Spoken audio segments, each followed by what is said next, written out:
Bon à toi, première vidéo concrète sur l'investissement sur cette chaîne, vidéo sur le thème de l'incertitude. Oui, forcément, c'est inhérent à l'investissement.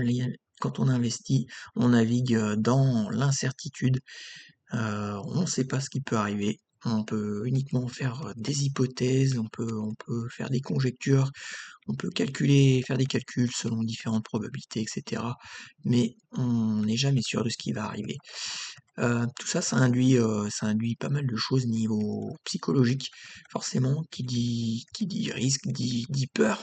Peur, puisqu'on a tous une forme d'aversion au risque. On a peur du risque. L'être humain est un être qui aime la certitude, qui aime la sécurité. Et donc tout ça n'est pas très compatible en théorie avec le fait d'investir et de jouer son argent. Euh, Je pense on connaît tous quelqu'un qui n'ose pas investir, malgré le fait d'avoir des connaissances, d'avoir l'envie peut-être même d'investir, de se projeter, de faire des calculs, d'évaluer certaines possibilités d'investissement. Bah non, on n'y va pas. On repousse, on y va à reculons, et on connaît tous des gens qui finalement placent leur argent uniquement sur des livrets A, livret de développement durable, PEL, voilà, des choses où on connaît le rendement à l'avance, donc c'est pratique, hein, c'est bien, ça fait moins peur. Par contre, le rendement, il est faible, hein, voire nul ou même négatif en fonction de l'inflation. Donc une fois qu'on prend en compte l'inflation, il n'y a plus grand-chose, voire plus rien, voire même on perd de l'argent, donc ça c'est une évidence. Donc voilà, on préfère la certitude, on préfère une garantie d'un gain faible, voire d'une perte à un potentiel gain.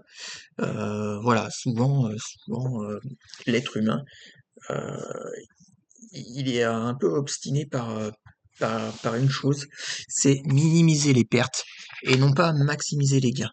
Donc ça, il y a des études très sérieuses qui ont été faites là-dessus. L'être humain a toujours plus tendance à faire plus d'efforts pour minimiser les pertes que pour maximiser les gains. Euh, voilà. C'est un peu, ça doit être dans les gènes, hein, tout simplement. Donc, donc voilà, pour investir, c'est pas forcément quelque chose de naturel, c'est quelque chose qui fait peur. On a peur de l'échec, de l'inconnu. L'incertitude, c'est pas confortable, hein, c'est pas confortable, c'est du stress, c'est voilà, il y a des périodes de doute et on a vite fait de pas passer à l'action. On a vite fait de pas passer à l'action, il suffit d'un instant de doute, on envoie tout valser et c'est fini. Alors comment on peut surmonter cette peur et comment on peut arriver à maîtriser cette peur?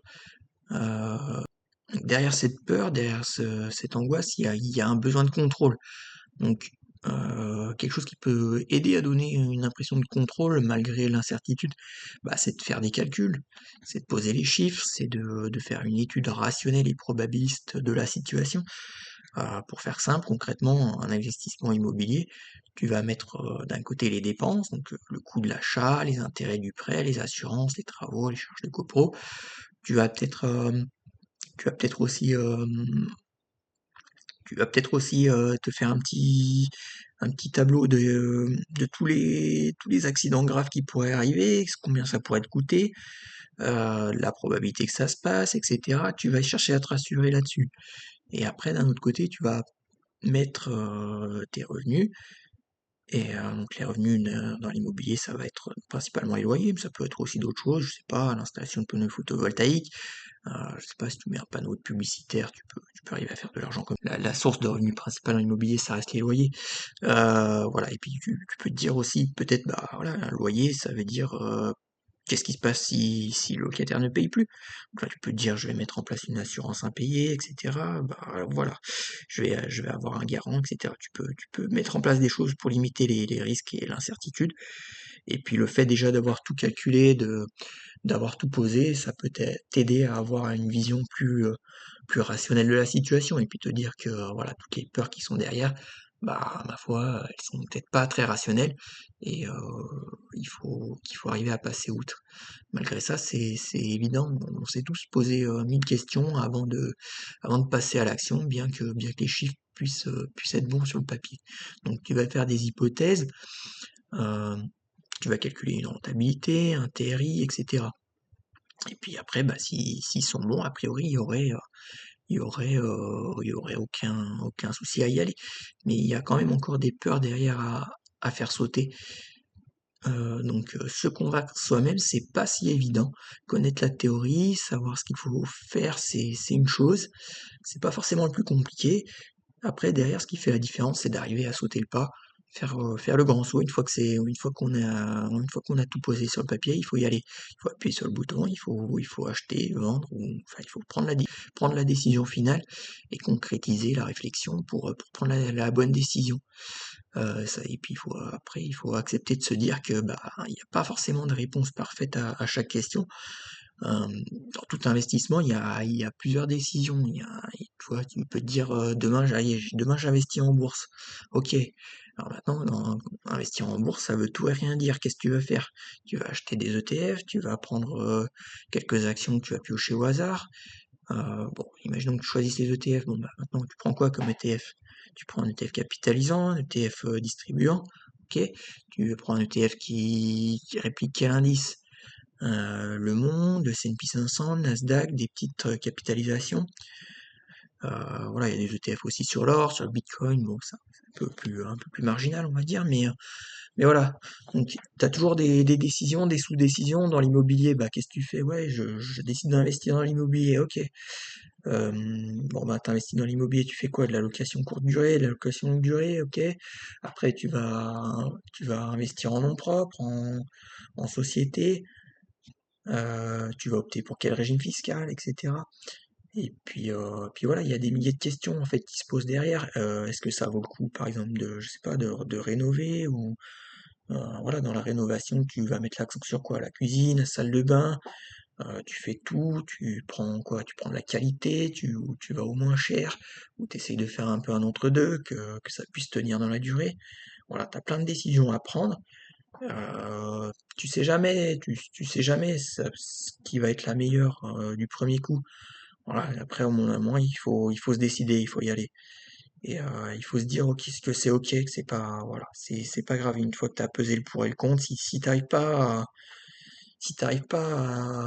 à lever cette incertitude, eh ben, au final, c'est peut-être aussi que le delta entre les deux solutions, il est pas si important et qu'au final, ça vaut pas le coup de se prendre la tête et de réfléchir des plombes entre les deux solutions. C'est peut-être que les deux solutions se valent, donc à bout d'un moment, il faut y aller. Voilà, ça va peut-être se recouper un petit peu avec une vidéo que je voulais faire sur ce que moi j'appellerais la zone grise. Dans toute prise de décision, si vous voulez, il y a enfin, il y a différentes zones. Il y a des décisions qui peuvent apparaître évidentes. C'est soit blanc, soit noir. Voilà, il y a une bonne et une mauvaise. Puis il y a toute la zone un peu grise où il y a plusieurs possibilités. Il n'y en a pas forcément de bonne ou de mauvaise. Et il faut quand même arriver à prendre des décisions, parce que malgré tout, il faut faire les choses et il y a toujours des choix à faire et à finaliser. Donc je pense que je ferai une petite vidéo là-dessus, peut-être plus détaillée, ça peut sans doute être sympa. Voilà, donc pour résumer, l'incertitude et le risque, c'est quelque chose qui est inhérent à l'investissement, qui peut faire très très peur au départ, hein, forcément. Peu importe le type d'investissement, je pense que tant qu'on n'a pas mis le pied dedans et tant qu'on n'a pas commencé à gagner de l'argent, on flippe, on flippe, on flippe, mais ça en vaut quand même la chandelle quand on a bien réfléchi, qu'on a bien pesé le pour et le contre. Et voilà, quand on a mis toutes les sécurités derrière, voilà, c'est quelque chose qui peut t'apporter quand même dans la vie, je pense. T'apporter de l'argent, bien entendu, mais pas que.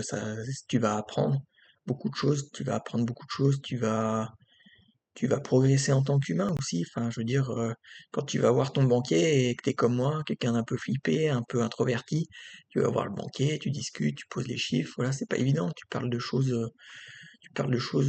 dont on parle jamais au final, les finances, l'argent, etc. Tu vas voir, tu vas découvrir un autre monde et un monde que moi je trouve fascinant. Je pense que si tu t'y mets dedans, tu vas prendre ton pied aussi. Voilà, donc lâche des likes, abonne-toi si ça t'intéresse et puis on se retrouve très vite pour d'autres vidéos.